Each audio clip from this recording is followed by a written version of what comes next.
जी आप करानी बेचना बिल ना भरो ਇਹ ਮਸਾਲਾ ਜਾਨ ਕੀ ਰਹਿਣੀ ਜਿਸਮ ਦੀ ਜਾਨ ਤੇ ਕੱਢ ਲਿਆ ਕਿ ਸਾਡੇ ਬਿੱਲ ਨੇ ਬੱਚਿਆਂ ਨੂੰ ਆਵਾ ਟਾਈਮ ਹੋ ਗਿਆ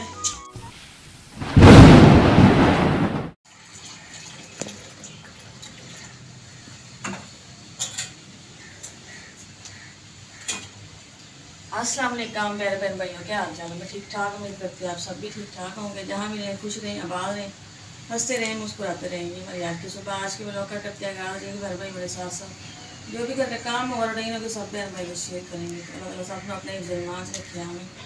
बच्चे माशा नाश्ता करके स्कूल चले गए नहीं और मैं करूँगी किसी नाश्ता, लेकिन ना दिल नहीं कर रहा, तबीयत ना कुछ सही नहीं है मेरी। रोटी खाने लगी लेकिन रोटी दिल नहीं कर दिया। चाय पा के रखी है, मतलब चाय पी लेना थोड़ी जी।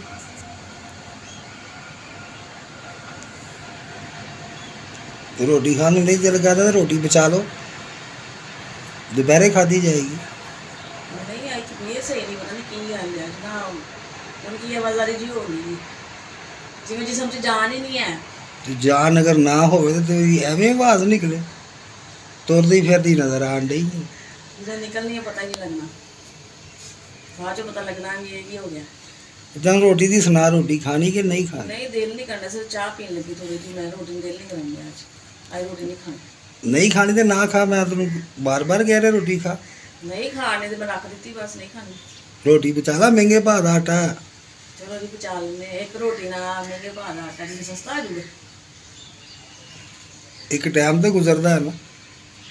गल सही है, मैं रख देनी है, फिर एक रोटी ने मैं तुम गुजारा कर लियो। आज प्यारे बहन भाई जी जिसने चाय पी ली, चाय पी लगी मैं। अच्छा तेरे इलम जी मैं कहांगी रोटी मैं नहीं खानी, चलो जी मैं तेन सो बिस्कुट या केक रस वगैरह लिया देवांगा। नहीं मैं खाती नहीं, मेरे शौक ही नहीं है बिस्कुट केक का।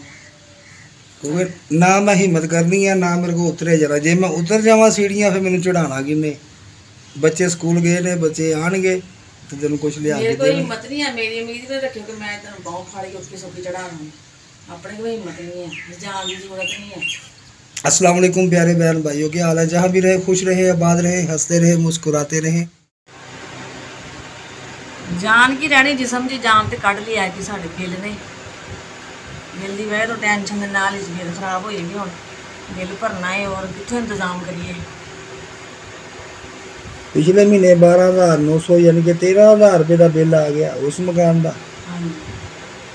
तो यह मकान लिया एरकी इतने यानी कि 1 महीना हो गया, वह भी बिल आ गया। वो ये ना कि जिन्ना भी है भरना पैना। एरकी बिल असी हुण भरांगे, उन्होंने सानू भर के दिता सी, एरकी साड़ी वारी ये भर देवांगे, जान लगे भर देवांगे, हिसाब बराबर हो जाएगा। हुण ये नहीं ना पता बिल कितना आना कितना नहीं आना। चलाया की है जी एक पक्खा बल्ब, ऐसा ही ना पक्खा बल्ब चलाया तो बिल इन्ना ज़्यादा।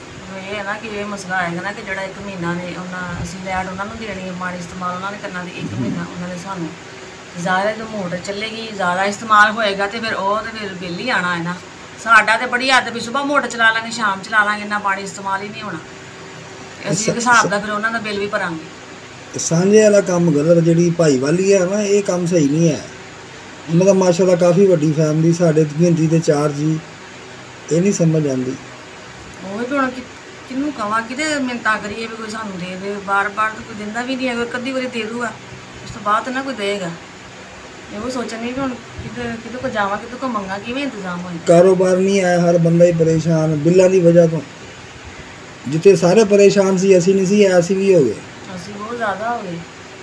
चलो जैसा पिछे बिल इन्ना ज़्यादा भरा, चलो यार कि थोड़ा घट भी आ जाता फिर भी समझ सी। ये तो भी ज़्यादा हो गया, तो अगले महीने फिर अल्लाह ही हाफ हो गया, उस तो ही ज़्यादा होएगा जाहिर। अगे अगे तो बढ़ेगा ही ना, ये तो पहला महीना तो सानू पता लग गया। जाहिर है बढ़ेगा, क्यों नहीं बढ़ेगा।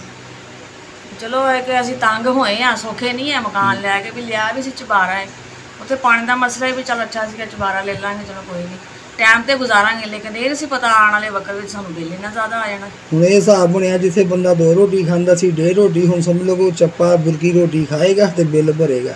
आज छुट गई है जी मेरी रोटी, यकीन करो। इस वजह तो, इस वजह तो ये हाल तो नहीं है,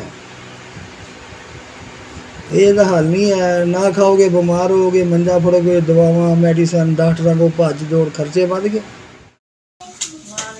हाँ मैं कहा बच्चे ले आवा टाइम हो गया। हाँ जी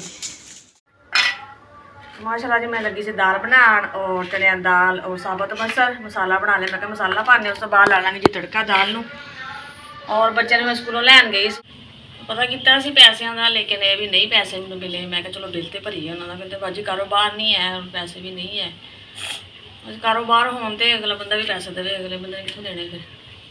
और वो कह रहे कहते बाजी तुम अगे एडवांस नहीं दिता महीना तुहाडा खत्म होने वाला है अपना बिल क्लीयर करो और अपना बई तुम मकान लभ लो तुम तो एडवांस नहीं दे सके तुम इन्ना बिल किवें भरोगे।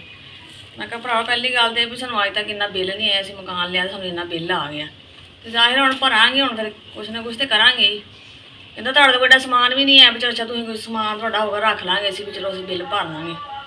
कहना एडवांस तुम भर नहीं सके तो हम भाई तो मकान का अगे इंतजाम कर लो बिल भर के और तुहाडे भी टाइम थोड़े दिन रह गए ने अपना तुसीं भाई मकान किते होर देख लो और मकान चेंज कर लो।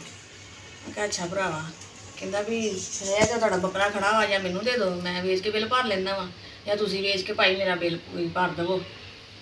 मैं बच्चों की चीज़ बनी है देखो हम बकरा नज़र आ गया भी इन्होंने चलो एक कोई चीज़ नहीं है चलो ये तो जानवर तो खड़ा ही है घर च बच्चों की चीज़ बनी है मैं वेच देव इन्हों तो खिडौना बनया होया है तो किवें वेचां मैं मैनूं तो समझ नहीं आ रही बंदा जाए तो कित्थे जाए। 2-4 दिन हैगे ने जे देखो कोई अल्लाह ताला वसीला बना देवे कोई मेहरबानी हो जाए चलो कोई बिल भरिया जाए ये अल्लाह वारस है जी जो होएगा फिर देखी जाएगी। अम्मा जी आप बकरा नहीं बेचना बिल ना भरो। बकरा नहीं बेचना बिल ना भरो नाल ही मुनीम का मूँह देखो वो तो की करिए हुण फिर किधर जाइए कोई समझ नहीं आती। पापा सही होंगे फिर तो चलो काम करते रहते अपना पैसे जोड़ लेते सी और बिल बुल जिवें आना जाना भर लेना भी किराया भी कर लेना बिल भी भरिया जाना लेकिन ये तो बिल भी थोड़े आते सी तो हुण तो बिलों ने बस मूँह मोड़े हुए ने। और दुआ कर अल्लाह वसीला बना दे तेरा बकरा ना ही बेचिए अल्लाह कोई मेहरबानी कर दे चलो कोई बच्चे चीज़ बच जाए। बिस्मिल्लाह मार देखो दाल पकती पई है और मैं कण पाने जी मसाला नमक मैं पा दिता सी और सिर्फ हम थोड़ी लाल मिर्च पावांगे पक जाएगी और नीचे ला के तड़का ला लाँगे और आटा गूंदी है मैं। तो भैन भाई ये आज साड़ी छोटी जी वीडियो फिर मिलेंगे अच्छे से ब्लॉग लैके तो साड़ी वीडियो पसंद आए तो लाइक कीजिए शेयर कीजिए सब्सक्राइब कीजिए जो भी भैन भाई सानू पाकिस्तान इंडिया बरोने मालक तो देखते पे ना सब अस्सलाम वालेकुम पाकिस्तान जिंदाबाद अल्लाह हाफिज़। और बस की बंदा बनावे ना बनाए भी लोग बनाने का दिल नहीं करता जो बिल आया 3-4 दिन हो गए बस परेशानी आई फिर भी है कि आखिरकार जो कोई घर की रूटीन है कोई जो काम आ फिर भी भैन भाई ना जाहिर शेयर तो करना पैंदा ही है जी। अल्लाह हाफिज़ छोटी जी वीडियो से आएगी।